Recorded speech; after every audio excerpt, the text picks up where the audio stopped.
Damos comienzo a un nuevo comentario bíblico expositivo. Servidores de Dios. Quien te habla es Manuel Cornejo. En esta ocasión estaré compartiendo la segunda epístola de Pedro, capítulo 3 y versículo 13, donde dice: Pero nosotros esperamos, según sus promesas, cielos nuevos y tierra nueva, en los cuales mora la justicia. Frente a la destrucción de las cosas, el juicio de los pecadores, la eterna perdición de los impíos, el creyente vive en la esperanza basada en la promesa del Señor de cielos nuevos y tierra nueva, ya que el Señor prometió preparar un lugar para los suyos, en el Evangelio capítulo 14, versículos 1 al 4. Pero nótese que la esperanza del texto tiene que ver con la dimensión eterna del reino en un nuevo estado de la creación. Con el gran trono blanco y el juicio de los pecadores perdidos, concluye la acción de Dios sobre un mundo arruinado por el pecado, y a la destrucción de Babilonia y el sistema establecido por Satanás en oposición a Dios, siguió la experiencia admirable de un reinado de paz bajo el gobierno personal del Mesías, Jesucristo, el Hijo de Dios. La rebelión de las gentes, luego de la liberación de Satanás, puso de manifiesto la condición natural del hombre no regenerado, de abierta oposición a Dios y de rebeldía a su voluntad, provocando inexorablemente la acción judicial conflictiva de Dios sobre la situación producida por el pecado, mediante la derrota de los opositores y la cancelación de la presencia del pecado, situando a los perdidos en el lugar de eterna condenación y a los suyos en una nueva creación, cuya principal característica será la ausencia del pecado y de las huestes de maldad. Así pues, los perdidos serán definitivamente apartados para una eternidad sin esperanza, junto con el principal instigador de todo pecado, que es Satanás. El contraste con la disolución de lo creado, aparece la dimensión nueva de la nueva creación que Dios hará, en la cual el pecado no la afectará nunca jamás. Y nótese que es el esplendor y señorío eterno del reino de Dios, ya que todo es nuevo, nuevos cielos, nueva tierra y sin duda una nueva relación de Dios con los hombres. Sin embargo, el lenguaje del hombre es insuficiente y también es incapaz para expresar la gloria de la nueva dimensión que Dios prepara para el eterno y glorioso futuro de su nueva creación. La presencia de Dios, la ausencia de dolor y muerte, la tranquila paz de sus habitantes, son muestra de lo que el Señor prepara para los suyos. La promesa del Señor de preparar este lugar alcanzará en la realidad dimensiones sobrecogedoras. Y Pedro se refiere en el versículo a una creación nueva. Por otro lado, el adjetivo que utiliza para referirse a nuevo denota lo que es nuevo en calidad, no lo que es novedoso en el tiempo, en contraste con lo que es viejo. Los cielos nuevos y la tierra nueva parecen ser la recreación de la anterior. Es algo tan diferente a la creación actual que debe calificarse como nueva. En los versículos anteriores se pudo apreciar la desaparición de todo cuanto existe ahora, por la intervención de Dios que, por medio del fuego, disuelve toda la creación actual para dar paso a una nueva. El cielo anterior y la tierra anterior pasaron, es decir, no existirán ya más como tales. Esta creación nueva es algo anunciado ya por los profetas del Antiguo Testamento, cuando dice: porque he aquí que yo crearé nuevos cielos y nueva tierra, y de lo primero no habrá memoria, ni más vendrá al pensamiento. Isaías capítulo 65, versículo 17. Y nótese que esa nueva creación es figura anticipada que se produjo un cambio extraordinario durante el milenio. Sin embargo, aquí no es una transformación, sino una nueva creación. En los libros apócrifos de la literatura judía se encuentran referencias a que de un caos surgirá un mundo nuevo, totalmente distinto.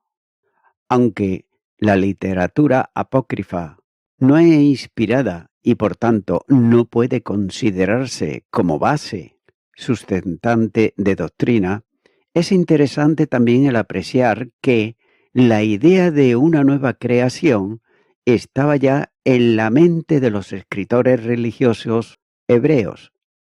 Así pues, la pregunta teológica que suscita diversas posturas sobre esto es determinada si los cielos nuevos y la tierra nueva salen enteramente viniendo a la existencia cuando antes no existían, como ocurrió al principio de la creación, o más bien se trata de una profunda transformación que el fuego operará sobre el universo actual, reduciéndolo a cenizas, es decir, a un caos producido por él, para dar paso, por el poder omnipotente de Dios, a un nuevo cosmos. Y las explicaciones más comunes son tres.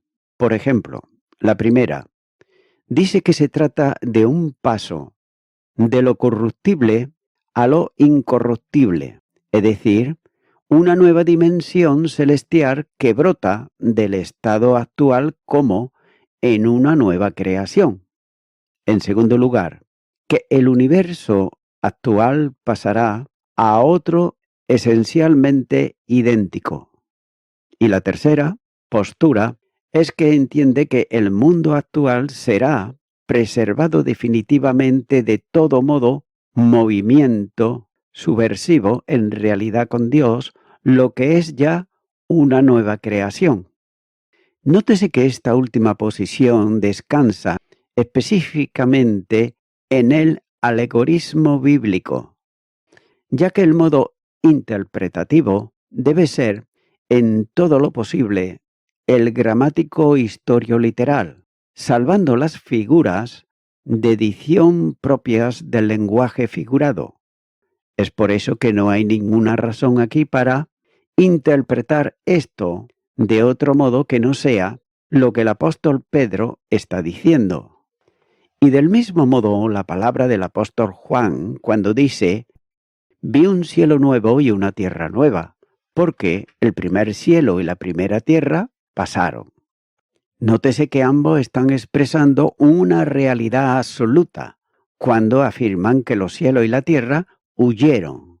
Esto quiere decir que todo cuanto hay actualmente desaparecerá tal como es, para dar paso a una nueva creación que la sustituirá absolutamente. También es bueno recordar que el apóstol Pablo enseña que la creación misma será liberada de la esclavitud de corrupción a la libertad gloriosa de los hijos de Dios. Romanos capítulo 8 y versículo 21. El reino milenial fue simplemente un anticipo, ejemplar de lo que ocurrirá en la nueva creación de Dios, quien creará mediante su omnipotencia y el poder de su palabra un cielo nuevo y una tierra en donde se manifestará la comunión absoluta de Él con sus redimidos, tanto los que vivan una vida en la tierra nueva, como quienes, en cuerpo glorificado, estarán en la ciudad celestial, sin impedimento para gozar de toda esa nueva creación. El apóstol Pedro describe el modo como Dios disolverá esa creación actual, esperándonos y apresurándonos para la venida del día de Dios, en el cual los cielos, encendiéndose, serán deshechos, y los elementos siendo quemados, se fundirán. La creación actual se deshará, y sus elementos se funden por el fuego. Pedro está enseñando que los cielos, encendiéndose, serán deshechos. Los cielos actuales, que comprenden, tal vez, todo el universo estelar, serán deshechos. Los elementos, todo cuanto forma la actual creación ordenada, se fundirán. Es interesante notar que el apóstol utiliza palabras que indican un cambio, para no una desaparición absoluta que conduzca la creación actual al estado de no existencia, para hacer surgir a la existencia una nueva creación como la primera. La purificación de la creación por medio del fuego permitirá a Dios utilizar los recursos ya creados para producir una nueva creación. Los cielos nuevos y la tierra nueva fueron profetizados por el profeta Isaías, en Isaías capítulo 65, versículo 17 y capítulo 66, versículo 22. La nueva creación será liberada de la esclavitud de la corrupción a causa del pecado. Romanos capítulo 8 y versículo 21. La seguridad de cuanto se va a producir, y en especial de la esperanza de nuevo cielo y nueva tierra, no avergüenza, porque está fundada en la promesa de Dios.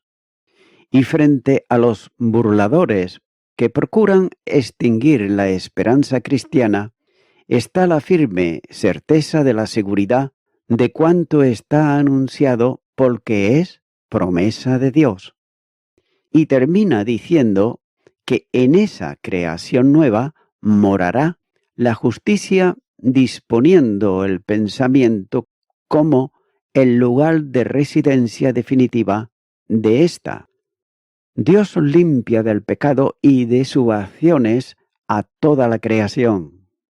El pecado es la expresión suprema de la injusticia, pero en la nueva creación, con la presencia de Dios y de los que han sido justificados por fe, para quienes el pecado ha desaparecido y nunca más podrá afectarlos. Continuará con el versículo 14, donde dice: por lo cual, oh amados, estando en espera de estas cosas, procurar con diligencia ser hallados por Él sin mancha e irrepresibles en paz. La esperanza cristiana condiciona, como ya se ha dicho, el estilo de vida. Quien siente deseo y está expectante por la obra divina que hará cielos y tierra nuevos, donde mora la justicia, no puede sino vivir practicándola. Y nótese que esa actitud requiere diligencia, atención esmerada. Por eso el apóstol exhorta a los creyentes a prestar diligente atención al regreso de Cristo. Y nuevamente el vocablo, amados, está presente en las palabras del apóstol, ya que busca lo mejor para quienes ama como hermanos y estima como ovejas del buen pastor. Está diciéndoles que, ya que esperamos esto, procurar con diligencia llevar una vida santa. El objetivo es ser hallados de Dios en aquel día, sin mancha y sin reproche, que solo es posible alcanzarlo siguiendo al que fue sin mancha y contaminación. Primera carta de Pedro, capítulo 1 y versículo 19. Por otro lado, los falsos maestros de los que se ha ocupado ampliamente son calificados como inmundicias y manchas. Lo contrario a los limpios no pueden ser más que sin mancha y contaminación, ya que no es posible la santidad de vida por esfuerzo humano, pero lo es por el divino. La verdadera santidad consiste en vivir a Cristo, como nos dice en Filipenses capítulo 1 y versículo 21 y Gálatas capítulo 2 versículo 20. Unido a la santidad está también la paz. En este caso, la paz tiene que ver con el encuentro con Jesús. En el momento de creer en Cristo, la justificación por la fe se produce y el creyente tiene paz para con Dios. Romanos capítulo 5 y versículo 1. El elemento para alcanzar la justificación es la fe. Si bien la razón de la salvación es la gracia, pero sin embargo la fe es el elemento instrumental para alcanzar la promesa de salvación, que es para todo aquel que cree. Romanos capítulo 1 y los versículos 16 y 17. Mediante la justificación pasamos a disfrutar de una posición inalcanzable para el hombre por cualquier otra vía que no sea la fe. Dios que justifica toma también partido por nosotros, como nos dice en Romanos capítulo 8 y versículo 31, y lo hace poniéndose a nuestro lado, o tal vez mejor, poniéndose a nosotros a su lado, declarándose favorable y haciendo que seamos suyos en la seguridad de la esperanza y de la certeza de la promesa. La primera bendición de la justificación es la de una nueva relación con Dios, teniendo paz con Él. Y la idea básica de la palabra paz tiene que ver con algo completo, sólido y pleno. En relación con el concepto de paz, el profeta la relaciona con el afecto de la justicia y la complementa con la idea de reposo y seguridad. Isaías, capítulo 32, versículo 17, ya que esto trae como consecuencia un ambiente de paz en el que se manifiestan las bendiciones de Dios. Isaías, capítulo 32, versículo 18. Así pues, la paz está siempre reservada al justo, mientras que está ausente de la vida de los impíos. Isaías, capítulo 48, versículo 22 y capítulo 57, versículo 21. Es la experiencia de tranquilidad íntima en el corazón quienes tienen fe en Dios.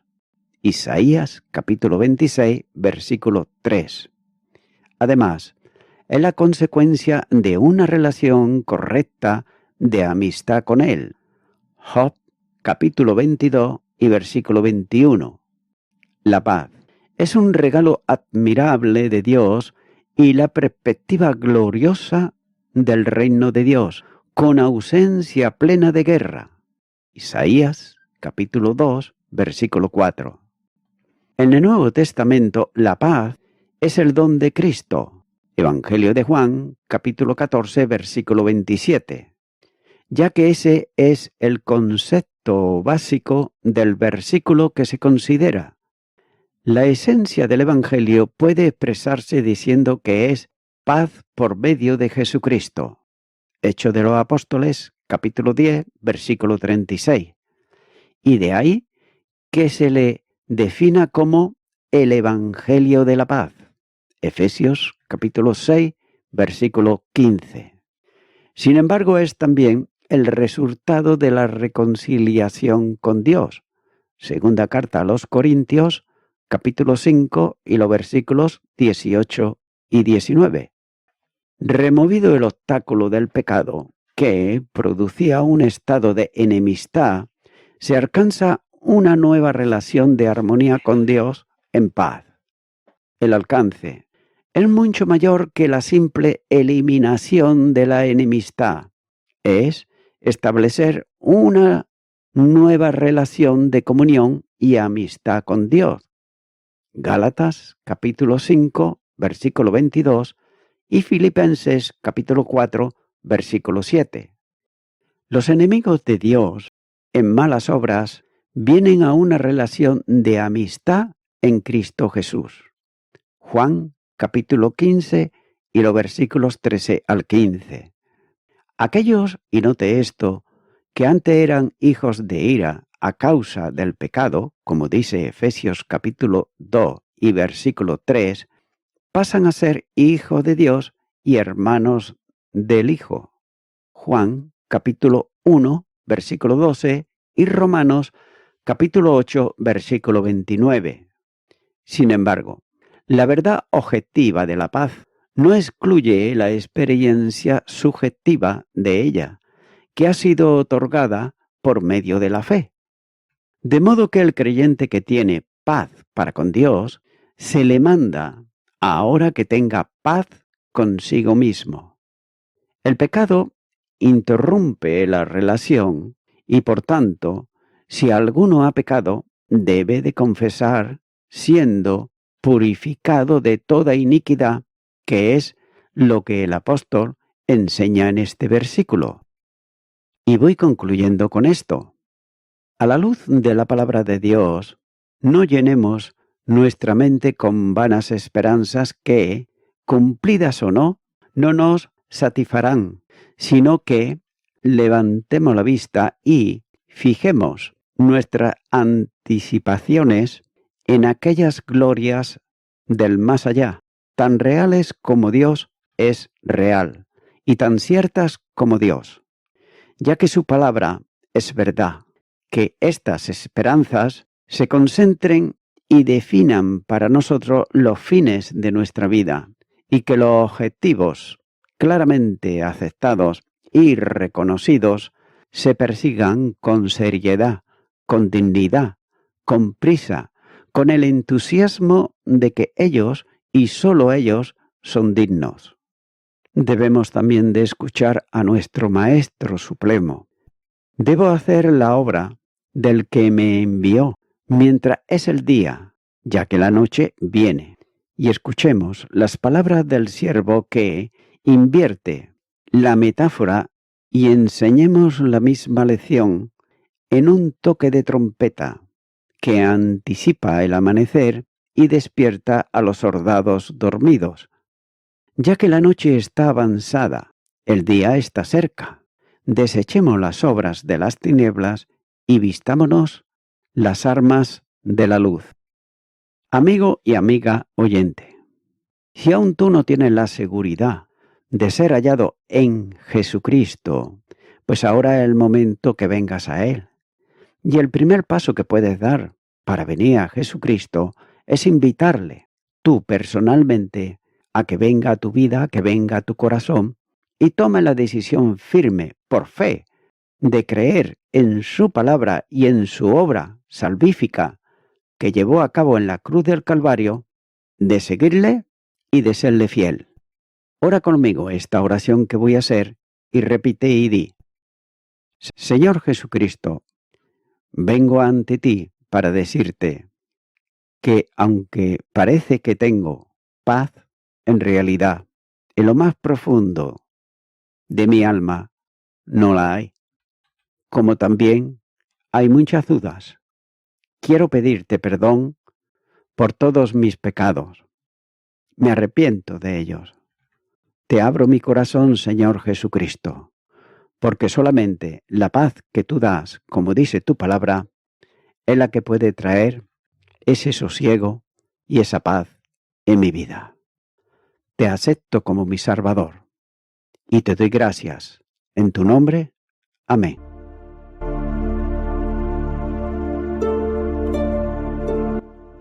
Amigo y amiga oyente, si tú has hecho esta oración de corazón, Te recomiendo que comiences a orar a Dios, en primer lugar, en el nombre del Señor Jesucristo. Orar a Dios no es rezar, sino que es hablar con una persona. También te recomiendo que leas la palabra de Dios y lo hagas a diario. Comienza, por ejemplo, con el Nuevo Testamento.